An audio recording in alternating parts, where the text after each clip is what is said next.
दोस्तों नमस्कार। ओनएम की इस स्पेशल रिपोर्ट में आपका स्वागत है। दोस्तों, हाल ही में बॉलीवुड सुपरस्टार आमिर खान का एक ऐसा बयान सामने आया जिसने पिछले 17 सालों से चले आ रहे एक बहुत बड़े भ्रम को या फिर कह सकते हैं उसके बेस को, जो बुनियाद रखी गई इस भ्रम पे, पूरी तरह से हिला दिया। आमिर खान ने क्लियर किया कि जब वे अपनी मशहूर फिल्म थ्री इडियट्स बना रहे थे तब वे सोनम वांगचुक को जानते थे। उनके इस बयान ने उस पूरी इमारत को ही चकनाचूर कर दिया, ढहा दिया, गिरा दिया। इससे सारे इस देश में एक छद्म नैरेटिव खड़ा किया गया था। आज की इस रिपोर्ट में हम किसी की उपलब्धियों को कम करके नहीं आते, बल्कि परसेप्शन मैनेजमेंट और ब्रांडिंग की उस शानदार लेकिन भ्रामक खेल का पर्दाफाश करेंगे जिसने पूरे देश को एक इल्यूजन में कहा तो ये तो रखा या फिर भ्रम में रखा।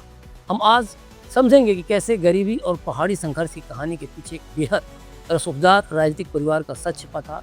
कैसे आईआईटी और महान वैज्ञानिक होने का टैग बिना किसी पेटेंट के दशकों तक भुनाया गया।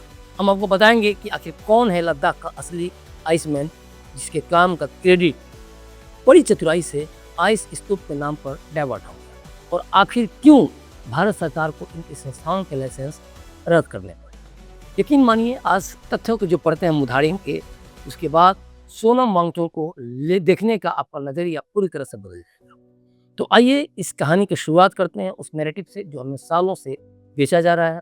भारत में अगर आपको रातों रात हीरो बनना है तो गरीबी और कड़े संघर्ष की कहानी सबसे ज्यादा बिकती है। वांगचुक की ब्रांडिंग बिल्कुल ऐसे ही की गई जैसे वो एक ऐसा लड़का हो जो लद्दाख के कठोर और गरीब हालात से निकलकर दुनिया जीतता है, लेकिन सच्चाई इसके बिल्कुल उलट है।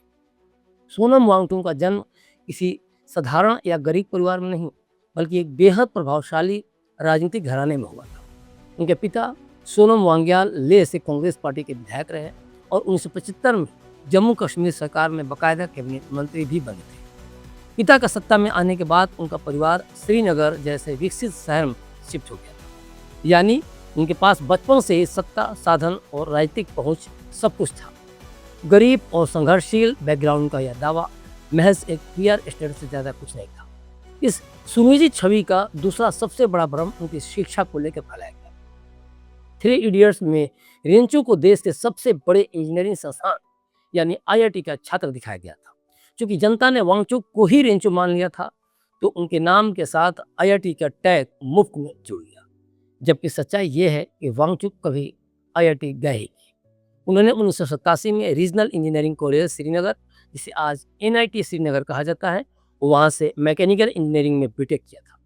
एनआईटी एक बेहतरीन संस्थान है, लेकिन आईआईटीएन होने का जो तिलस्म, जो एक हवा खड़ा हुआ था, वांगचुक ने उस पर रसमई चुप्पी साधे रखी, क्योंकि यह उनकी उस जीनियस वाली ब्रांडिंग को पूरी तरह से सूट करता था।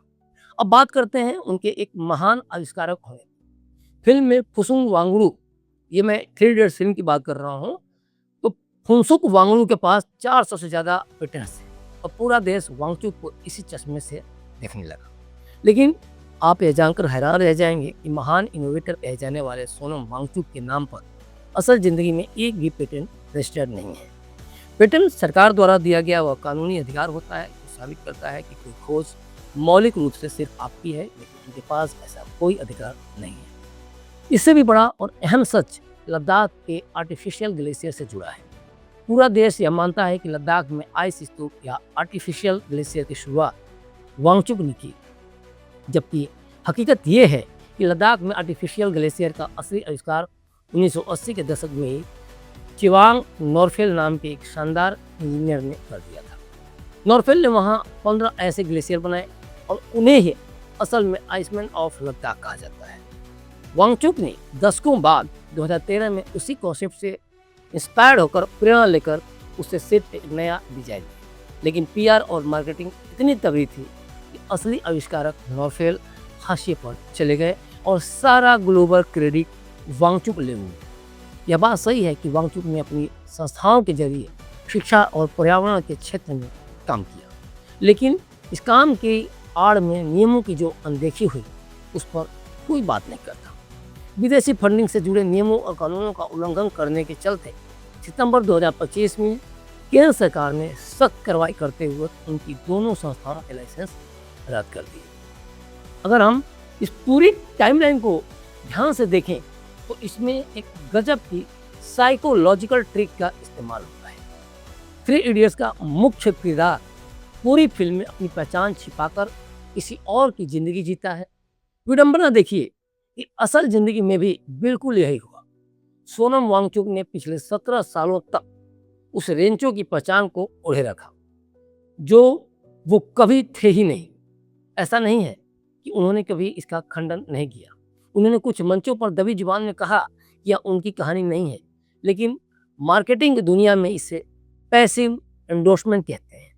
जब आपको किसी छोटी पहचान से बड़े बड़े ग्लोबल अवार्ड्स मिल रहे हो, भारी भरकम फंडिंग आ रही हो और देश का एलिट वर्ग आपको मंचों पर बुला रहा हो, तो आप उस भ्रम को इतनी धीमी आवाज़ में नकारते हैं कि जनता तक वह सच कभी न पहुँचे।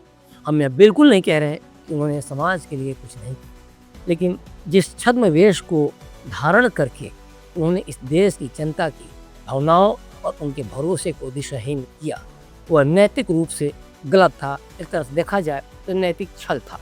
आज 17 साल बाद जब आमिर खान ने खुद इस गुब्बारे से हवा निकाल दी है, तो यह देश की जनता को तय करना है कि क्या वो अब भी उस ब्रांडेड इल्यूजन से प्यार करना चाहते हैं या फिर उन असली नायकों को सम्मान देना चाहते हैं जिनका हक इस शोर में कहीं छिन गया। आज जंतर मंतर पर वांगचुक को, मैं सोनम वांगचुक की बात कर रहा हूँ, लेकर हॉस्पिटल ले जाया गया क्योंकि उनकी हालत बिगड़ रही थी। हाईकोर्ट का भी फैसला था और उसका पालन करना जरूरी था।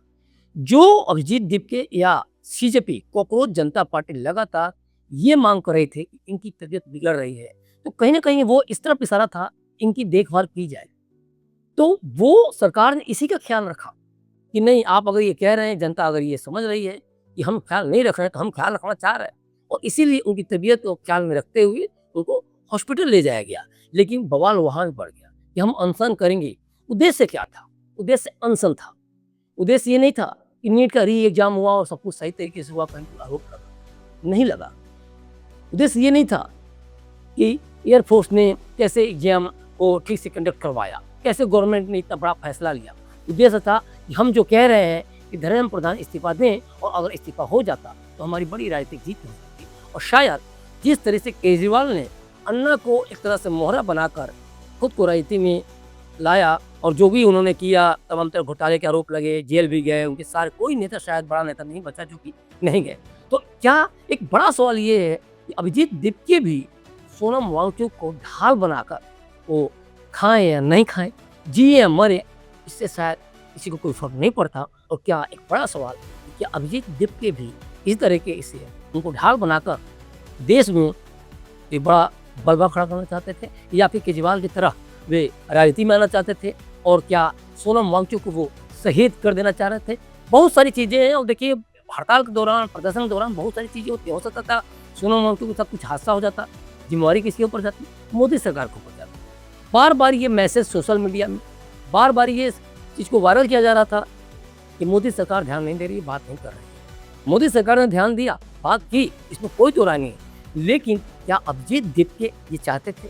बिल्कुल नहीं चाहते थे। अभिजीत दीपके चाहते थे कि वो इस तरीके से भूख हड़ताल करते रहें, तड़पते रहें, और एक दिन वो दम तोड़ दें और अभिजीत दीपके अमर हो जाए, और वे फिर राजनीति में आसानी से उनके आने का रास्ता तैयार हो जाए, और तब जाके मोदी सरकार पर हमला बोलने का मौका मिलता, या मोदी सरकार को खाड़ फेंकने की एक कल्पना, एक कहा जाए तो सोच पनपती, और उसके बाद अभिजीत दीपके महान हो जाते और सोनम वांगचुक शहीद हो जाते। लेकिन मोदी सरकार को इस बात का भान था, इस बात को पूरी नज़र बनाए रखी थी कि कहाँ क्या चल रहा है।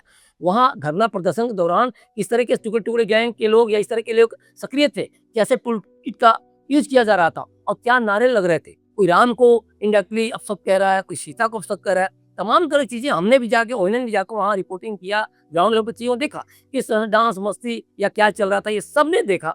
तो हम 6 जून को भी गए, बाद में भी गए, लेकिन हमें एक जो छात्रों की तरफ से लड़ने की एक जो हनक कहा जाए, एक जो मदा कहा जाए, वो कहीं नहीं दिखाई दी। और हमारे कैमरे पे, हमारे माइक आईडी पे लोग साफ साफ बोलते दिखे कि यहाँ ब्रह्मवाद के खिलाफ लड़ाई ली जा रही है, तो यहाँ हिंदू मुस्लिम किया जा रहा है। लेकिन कहीं ना कहीं जो छात्रों के लिए जिस आंदोलन की बात कही गई थी और जो छात्र यहाँ आए थे, वो इस शोर में दब गया है। फिलहाल हमारी ये वीडियो कैसा लगी हमें कमेंट करके ज़रूर बताएं और हमारे चैनल को ज़रूर सब्सक्राइब करें। धन्यवाद।